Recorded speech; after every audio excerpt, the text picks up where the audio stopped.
Gregory Keene turns page 18 of the Dossier on Dumetrius.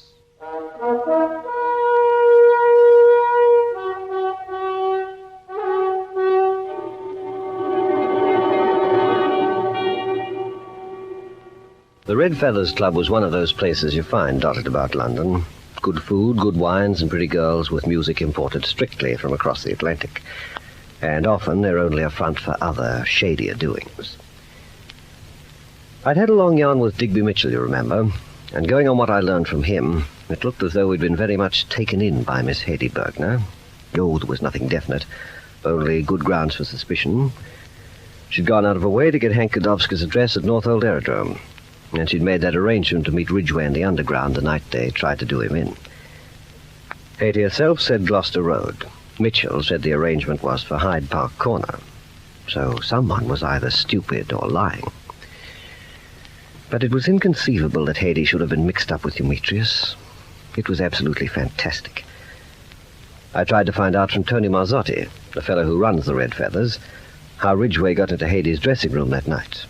And that's how I came to be in the club. I just had a drink with Hedy when Marzotti appeared and took her away for a minute. Something about her next number.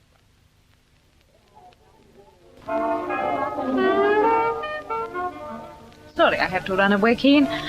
Those idiots in the band, they're never satisfied. They always want to mess about with the arrangements. Shall I order for you again? No, thanks. I'll keep this one warm.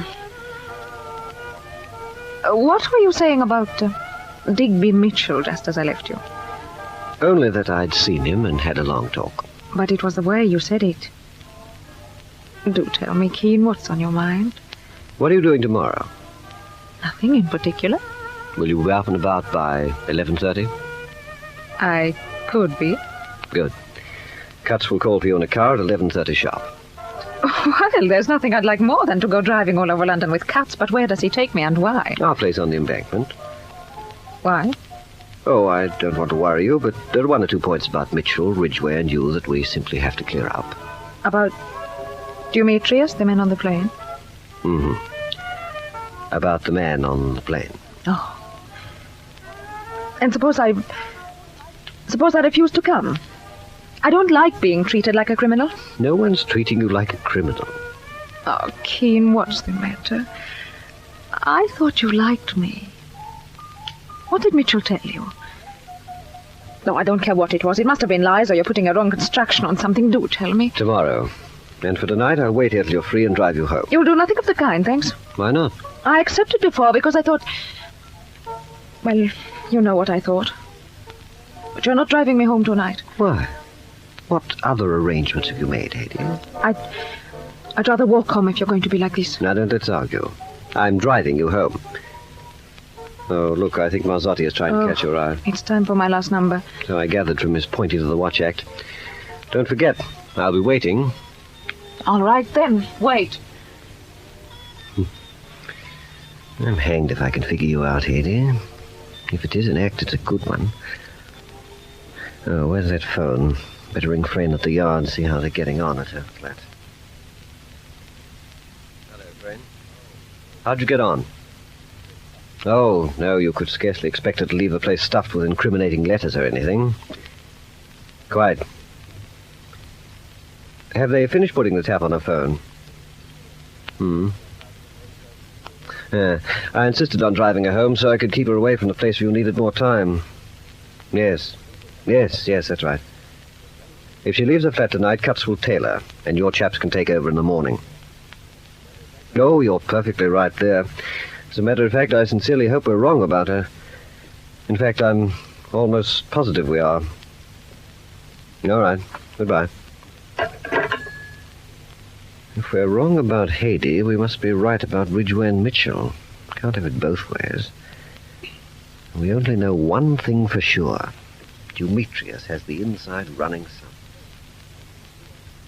Oh, there you have it, Peter. Chapter and verse. Keene didn't say much, but I've an idea he was jolly impressed. So what about it?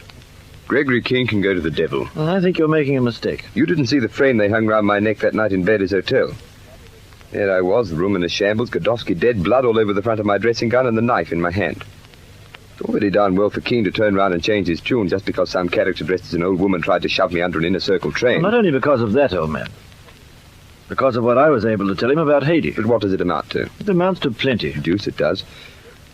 It's possible that she only wanted Godowski's address to see him again. And it's possible she said Gloucester Road and I got mixed up and went to Hyde Park Corner. It's possible. While Dumetrius's goons follow you about from pillar to post. I'm hanged if I know. But I'm certain in my own mind that that baby's in it right up to here. So am I. Will Keene be? Who was found with the knife and Hank Godowski, for crying out loud? Hetty Bergner or me? Yeah, it's awkward. And then there's this. Keene's not Scotland Yard or the coroner or the judge and jury. He's not even the police at all. I can see your point, I tell old you, man, Digby, I can't risk it. Don't you realize I could hang? We've been drinking like fish that night, Godowski and I. And fellas have had fights, and fellas have been stabbed in drunken brawls. I'd be arrested and flung into quad the moment I poked my head in Gregory Keene's door. So your answer is no? My answer's very much no. Not till we found out a bit more about this gang. What did Keene say the fellow's name was? Dumetrius. Our major of MI5 must be on the job to some extent if he's found that out. He's on the job all right, old boy. Don't worry about that. And, Peter, he really wants you badly. Yeah, we'll let him want. While I've this hideout here with Sally, I'm going to carry on. Follow the affair up for a while. Through our little fat man from the underground. And we'd have been tackling him tonight if you hadn't brought up this argument about Keene. There are plenty more nights, aren't there? And I still say you're being a pipe goat. down about it. Now, listen. We know where Fatty lives, but it might be difficult to actually catch him coming or going, right? Yep.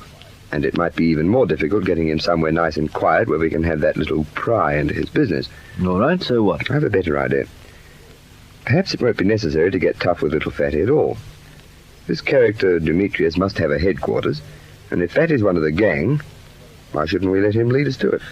It's going to mean a lot of hanging about near Fatty's place, old boy. I'd rather spend my time standing about in West India Dock Road than squatting on my hunkers in a cell at Wandsworth Jail. All right. Shall we leave it at that for tonight? Suits me. Hey, what do you think you're doing? What does it look like? You can leave a man something to drink, can't you? Hand over that Applejack. You never know, but I'm supposed to be on leave.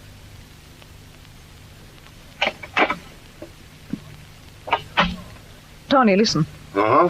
I thought you were gone, eh? I'm going down to join Keene now. There's something up. I won't know just what till tomorrow morning. But you have to ring the sanatorium and tell them not to come near me. Not to ring me at the flat, and not to expect me near the sanatorium till they've heard from you. Is that a guy Keene? Yes. Huh. You think maybe MI5's tapping your phone, eh? I don't know.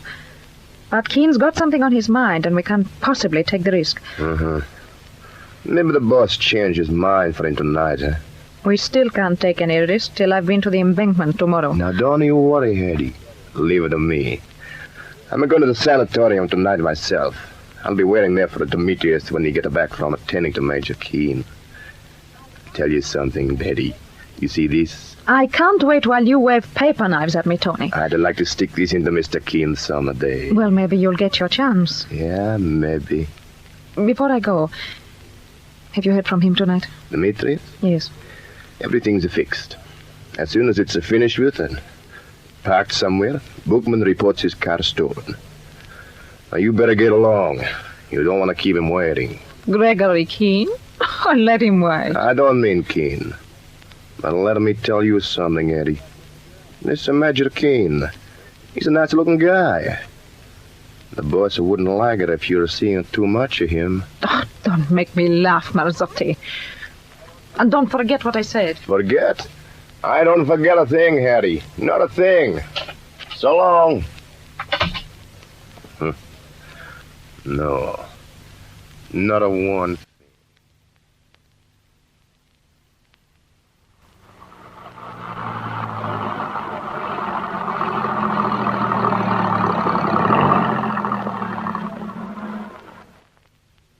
Well, there you are, Hetty. I'll be seeing you again soon after 11:30 in the morning. Aren't you going to turn round? I'm going straight on. I didn't ask to be driven back here. And the way you're acting makes me wonder why you insisted. So I'll be darned if I'll think you're keen. The pleasure was all mine. Good night. Good night. I'm going to take something from you. Something I've wanted since I first set eyes on you. What? This. Good night, Keen.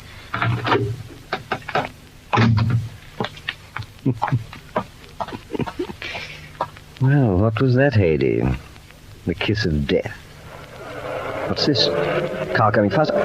Good grief, it's heading straight for Haydee!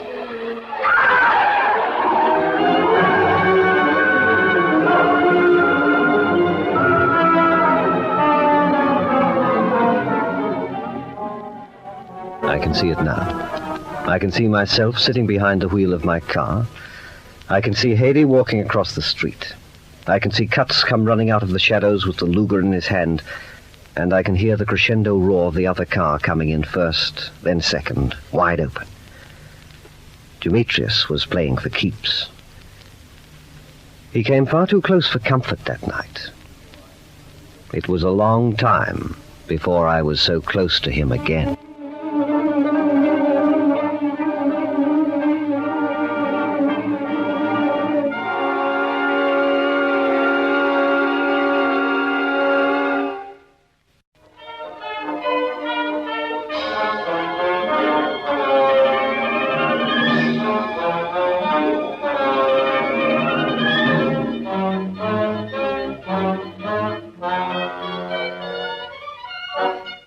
Sally Jones finds herself in danger at the Red Feathers Club as the hunt for Peter Ridgway is intensified.